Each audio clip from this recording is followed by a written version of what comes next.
Voltamos, hein? Na aula passada, nós falávamos aí já de implemento aqui no direito das obrigações, falamos como que as obrigações nascem, né, o ciclo de vida dela e como elas finalizam. E então nós começamos o primeiro tópico da matéria do adimplemento falando sobre o pagamento, que é a forma direta de extinguir a obrigação. Né? Por que é a forma direta? Porque ela se dá diretamente ao credor. Né? O pagamento é realizado diretamente para o credor, seja cumprindo a obrigação de dar, entregando alguma coisa, de fazer, prestando serviço, ou de não fazer, mantendo-se ali, guardando aquilo, né? que uma ação negativa, na verdade. Então, e agora nós vamos começar a tratar dos pagamentos indiretos especiais, que é o chamados especiais por alguns doutrinadores. Por que indireto, Kelly? Porque esses pagamentos são indiretos, eles têm uma nomenclatura diferente, uma forma de tratar doutrinária diferente. Exatamente por conta disso. Ele é indireto porque ele é efetuado indiretamente, na verdade, né? Ou mediante um depósito judicial ou extrajudicial, ou um depósito bancário ali, ou seja, por formas que não se dão diretamente ao credor. Por isso que eles são chamados de pagamento indireto ou os pagamentos especiais. E a exemplo deles, nós temos aqui a consignação, que é o que nós vamos falar agora, mas também nós temos a subrogação, a imputação do pagamento, a dação em pagamento, que nós vamos tratar ainda no decorrer das aulas.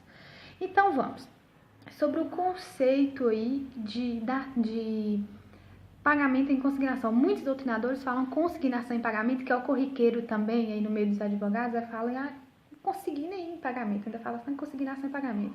Mas aqui nós temos o conceito de pagamento em consignação, que é o pagamento mediante a consignação.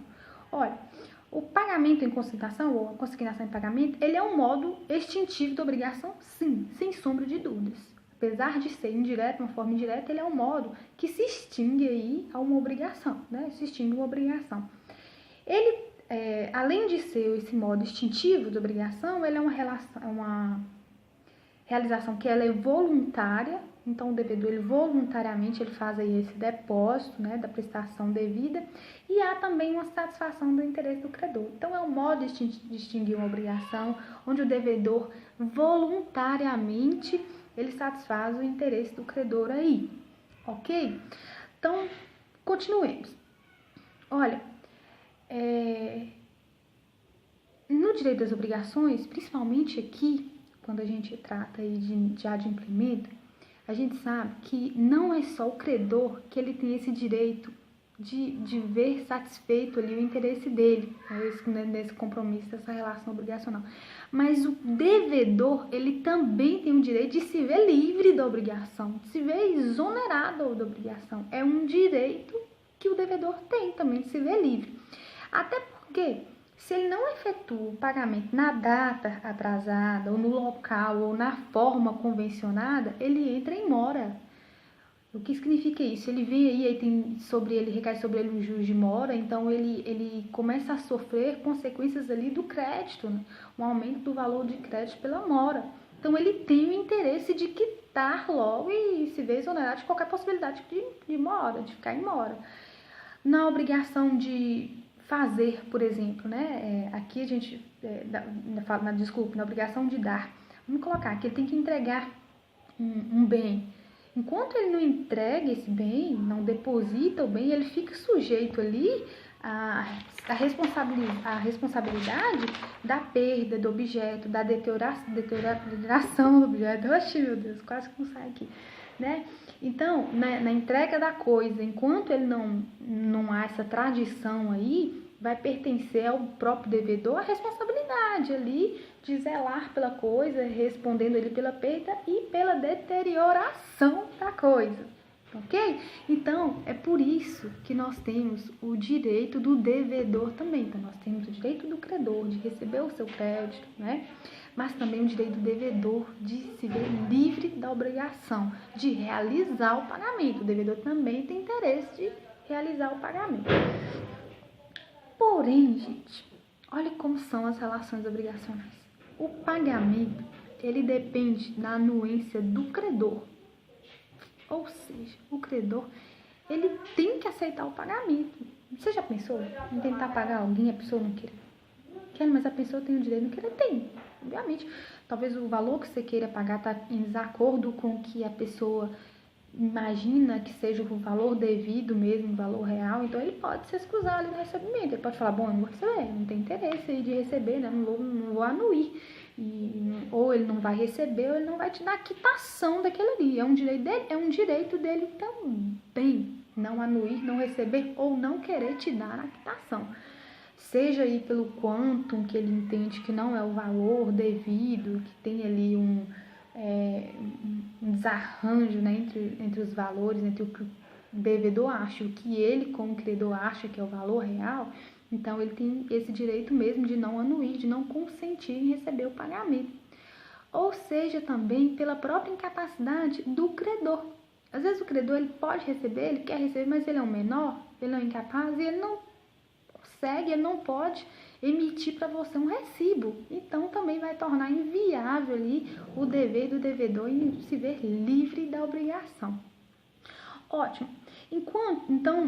Enquanto o devedor ali ele não efetuar o pagamento, ele não vai se ver livre da obrigação, ele não vai se ver exonerado das responsabilidades perante o crédito ou perante a coisa que ele tem ali com o devedor. Por isso tem o credor, desculpa. Então, por isso aí tem esse dever e direito, na verdade. Então, o devedor tem o dever de pagar sim, mas ele também tem o direito dele de se ver livre da obrigação e de receber uma quitação ali do pagamento, né? A consignação em pagamento, ou pagamento em consignação, ele é uma forma de depósito. Sempre que falarem com você sobre consignação, lembre-se de depósito. Por quê, Kelly? Você vai, seja judicialmente ou extrajudicialmente, né, até um juiz ou um banco, etc., e deposita ali o valor ou bem imóvel ou bem imóvel, né? Nós vamos tratar disso aí quando a gente fala do bem imóvel. Mas trata-se de um depósito. E é por isso que a consignação em pagamento, ele tem duas naturezas. Ele é um instituto que ele é de direito material, mas ele também é um instituto de direito processual. Kelly, explica. Vou explicar. A consignação em pagamento, ele, além de ter os direitos aqui, Código Civil, ele tem uma natureza processual. Ele é regido lá pelo diploma do Código de Processo Civil. É um procedimento. Você não só chega lá no juiz e fala assim, eu quero vir depositar aqui, que eu quero me ver livre da obrigação. Não é assim. Ele é um instituto, repito, de natureza processual, além de natureza material, é claro, né? Então, havendo a recusa por parte do credor, seja por ele não anuir ele pelo quanto devido, ou seja, por ele ser incapaz de receber o da quitação, dá-se o direito do devedor de ajuizar uma ação de consignação em pagamento. Por isso que não é simples assim, é uma ação normal, ela tem essa natureza de direito processual também, e vai ser uma ação normal, né? Tranquila de ocorrer. Vamos ler o artigo 334. Aliás, o pagamento em consignação, ele está do artigo 334 ao artigo 345 aqui do Código Civil. Vamos ler aqui o 334. Considera-se pagamento e extingue a obrigação o depósito judicial ou estabelecimento bancário da coisa devida nos casos e formas legais. Olha só. O objeto aqui da consignação em pagamento, né, a coisa, aqui que fala o artigo 34, na verdade ele fala coisa, né? Olha lá, ele trata de coisa. E quando ele fala de coisa, vai ser ou dinheiro, ou bens móveis, ou imóveis. E aí, então, nós chegamos ao seguinte raciocínio. Se a coisa aqui, ela será o dinheiro, um bem móvel ou imóvel, então, a consignação em pagamento em consignação, ele vai se dar aquela só pela modalidade de obrigação de dar? Exatamente. Olha, eu não consigo chegar no juiz e entregar para ele o objeto da minha obrigação de fazer. Imagine, eu sou devedor da obrigação, eu tenho que fazer uma pintura na casa de uma pessoa, sou um pintor, e aí a pessoa não quer receber o meu pagamento, que é o cumprimento ali, né, de fazer, e já a pessoa chega no judiciário e fala assim, bom, eu vim entregar os meus serviços. É possível, eu não consigo. Então, o objeto aqui da consignação em pagamento, conforme o artigo 334, o objeto é só aquele da modalidade da obrigação de dar, que é entregar alguma coisa, né? Ótimo, Kelly. Então, o que eu entendi é que a consignação em pagamento, além de ser um instituto de natureza material, ele é um instituto de natureza processual e ele é cabível somente para a modalidade de obrigação de dar. Exatamente. Até porque para a obrigação de fazer ou deixar de fazer é extremamente inviável. Nós não conseguiríamos aí depositar uma prestação de um serviço, né, ou um modo negativo de não prestar um determinado serviço. Então é isso mesmo, né? Fechando o entendimento, é sim um instituto de natureza material, processual e cabível somente para as obrigações ali de dar, né? Tá ok, tá certíssimo. E agora, visto isso, esse conceito, nós vamos citar aqui os fatos que ele autorizam a consignação. O que quer dizer? A consignação, por ser um instituto processual, ela precisa de fatos autorizadores. Eu não posso simplesmente consignar um valor por mero entendimento meu, que eu entendo. Eu tenho que estar ali dentro desses requisitos, que são os requisitos que me autorizam a consignar, fazer uma consignação em pagamento. E aí nós temos duas hipóteses que na verdade se desdobram em 5, que são previstos os 5 incisos do artigo 335 aqui do Código Civil. Vamos embora ler? Olha lá. A consignação tem lugar se o credor não puder ou sem justa causa recusar receber o pagamento ou dar quitação na devida forma, se o credor não for nem mandar receber a coisa no lugar, tempo e condição devidos, se o credor for incapaz de receber, for desconhecido, declarado ausente ou residir em lugar incerto ou de acesso perigoso ou difícil, se ocorrer dúvida sobre quem deva legitimamente receber o objeto do pagamento e se pender litígio sobre o objeto do pagamento. Olha só o que eu falei, que embora tenhamos aí 5 incisos no artigo 335, em suma, eles versam sobre duas únicas hipóteses. A primeira é sobre a mora do devedor, inciso primeiro e inciso segundo. E os demais incisos, eles falam sobre as circunstâncias que são inerentes à pessoa do credor e que impedem o devedor de satisfazer a sua intenção exonerável. Vamos um por um.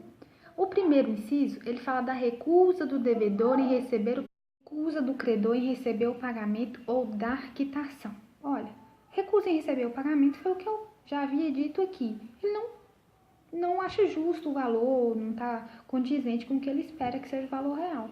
E o segundo, ele não poder dar quitação, às vezes ele perdeu o título, etc. O que eu quero chamar a atenção aqui é sobre essa recusa. A recusa de que trata o inciso primeiro tem que ser uma recusa justa. O que eu estou dizendo? Que eu não posso simplesmente, como credora, recusar. Falar, bom, não quero receber isso, sabe, sem uma justificativa plausível. Eu tenho que justificar. Vamos um exemplo. Eu sou uma credora de valor de aluguel, a pessoa vem me pagar, só que ela me paga valor X, não levando em consideração um aumento que foi imposto mediante uma lei. Ou seja, ela tinha que me fazer o pagamento do valor mais o acréscimo de uma lei, né? Ou seja, um aumento que é amparado por uma lei, né? Que foi determinado por uma lei. Então, é justo. Essa minha recusa é justa, não é? O segundo é se o credor não for nem mandar receber a coisa no lugar, tempo e condição devida. Nós estamos falando aqui das dívidas quesíveis, né? Da dívida querável, que é aquela em que o credor ele vai até o domicílio do devedor para buscar. E aqui o autor não foi, o credor ele nem foi e nem mandou. E o autor da consignação em pagamento, ele simplesmente vai falar, bom, ele não foi buscar. Né? É só isso, ele só vai alegar isso. Olha, o autor não foi buscar, então eu estou aqui depositando o valor em juízo. O terceiro é se o credor for incapaz de receber ou desconhecido, ou ele ter se declarado ausente, residir em lugar incerto ou de acesso perigoso ou difícil. Bastante óbvio, gente, bem plausível também isso aqui ser abordado pelo código. Primeiro, se ele for incapaz de receber, né? Obviamente, se ele é incapaz de receber, ele é incapaz de te dar a quitação, não é? Se ele for desconhecido, eu não sei, eu desconheço, não faço nem ideia, mesmo conhecimento de quem seja aí o credor. E também quando ele tiver se declarado ausente, lá nos termos do artigo 22 do Código Civil, da declaração de ausência dele, né? Aquele que foi embora sem deixar notícia, né? E aí foi declarada a ausência dele. Ou quando for um lugar incerto, não tem conhecimento do endereço do credor, ou de acesso perigoso e difícil, sim, é abordado pelo Código Civil também. Se o acesso para ele realizar o pagamento for um acesso extremamente difícil, extremamente perigoso, vamos colocar aqui um morro bastante perigoso lá, né? Ele também se vê inviável de quitar a prestação. A quarta hipótese é quando a dúvida sobre quem tem a legitimidade de receber. Aqui nós temos dois credores interessados. Um exemplo de município. Uma empresa que tem um domicílio em 2 municípios e aí tem uma cobrança de determinado imposto e os 2 municípios eles se veem interessados, né? Ele tem interesse de receber e ele realmente não sabe quem é o que tem essa legitimidade de receber. Então ele vai lá e deposita o valor em juízo, para ele também se ver livre, né? E o terceiro é quando pender litígio sobre pagamento. Tem um credor brigando judicialmente com um terceiro ali sobre aquilo. Então, ele, para não pagar mal, ele não paga nenhum e deposita em juízo e decide quem é o real credor, né? E nós chegamos aqui no levantamento do depósito. Olha só, a lei, ela dá ao devedor essa possibilidade de fazer o pagamento indireto, de consignar ali o bem ou o valor em juízo ou na instituição bancária. Também a lei, embora ela faculte isto, ela também dá a possibilidade do devedor de se retratar daquele depósito. Vamos ilustrar? Eu devo determinada pessoa, ou porque ela foi declarada ausente, ou porque o lugar que ela mora é de difícil acesso, é perigoso acesso, eu vou judicialmente conseguindo, deposito e faço o depósito da quantia.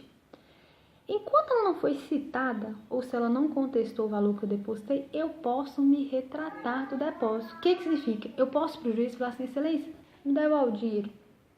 Esse me devolve o dinheiro é o levantamento da quantia depositada. É a possibilidade de eu levantar. E aí, nós temos 3 formas disso acontecer, de eu poder conseguir levantar o valor que eu depositei, ou seja, de eu conseguir retratar ou não desse depósito judicial. Olha lá, a primeira é se o credor ele não foi citado ou ele não impugnou o valor que eu depositei. Bom, eu fui lá, depositei X porque eu acho que eu devo X, né? E o credor ainda não foi citado, ou ele foi citado, só que ele não impugnou. E aí eu posso me retratar, até esse momento eu posso me retratar, eu posso ir até o juiz e falar assim, eu quero realizar aí o levantamento do valor que eu depositei. Então, anotem comigo, na primeira hipótese, eu posso levantar desde que o credor ainda não tenha sido citado, ou que mesmo que citado, ele ainda não contestou, ele ainda não impugnou o dinheiro que eu depositei. A segunda hipótese é quando o credor ele recusar o depósito e contestar a ação. Sabe por quê? Depois que o credor ele é citado e ele recusa o depósito, ele contesta, ele pode até contestar, fala assim, olha, eu estou contestando aqui, eu não aceito esse valor, o valor não está de acordo, mas a partir do momento que ele foi citado e que ele contesta, eu, devedora, né, ou autora da ação de consignação, eu só consigo levantar o dinheiro, retratar e voltar o dinheiro para mim se o credor consentir, se o credor anuir de eu poder pegar o dinheiro de volta e me retratar, certo? A terceira hipótese, então a primeira nós temos que eu consigo levantar, a segunda eu só consigo, mas com a anuência lá do credor, e a terceira hipótese é se o credor aceita o depósito. Bom, se o credor aceita o depósito, gente, você está de acordo, nós estamos falando aí que a dívida ela está extinguiu. Até porque essa aceitação do depósito, ela tem a mesma natureza, o mesmo efeito do pagamento. Então vamos voltar? Sobre o levantamento do depósito, o valor foi depositado, nós temos aí 3 possibilidades, 3 formas. A primeira, 3 formas eu digo, de o devedor retratar, né, querer de volta o dinheiro, bom, não quero mais não, depositei, mas eu me arrependi, nem era esse valor mesmo, então eu quero pegar de volta o dinheiro. Aí o que o juiz vai olhar? Se o credor foi citado, ou se ele não foi citado, ou se ele foi citado e não impugnou, aí eu posso, o juiz pode me devolver o dinheiro tranquilamente. A segunda hipótese, se o credor já foi citado, meu amigo, se ele já foi citado, ou se ele não concordou, recusou o depósito, contestou a ação, aí eu até consigo levantar, eu consigo, mas eu preciso do consentimento do credor. E a terceira hipótese é se o credor, ele não recusa o depósito, ele aceita o depósito, então nós não temos mais falar nem de dívida. Tá tudo certinho, tudo de acordo entre as partes, né? Todo mundo sai de mãozinha dada, a situação foi resolvida. Ótimo. Fazendo a retrospectiva, o que nós temos?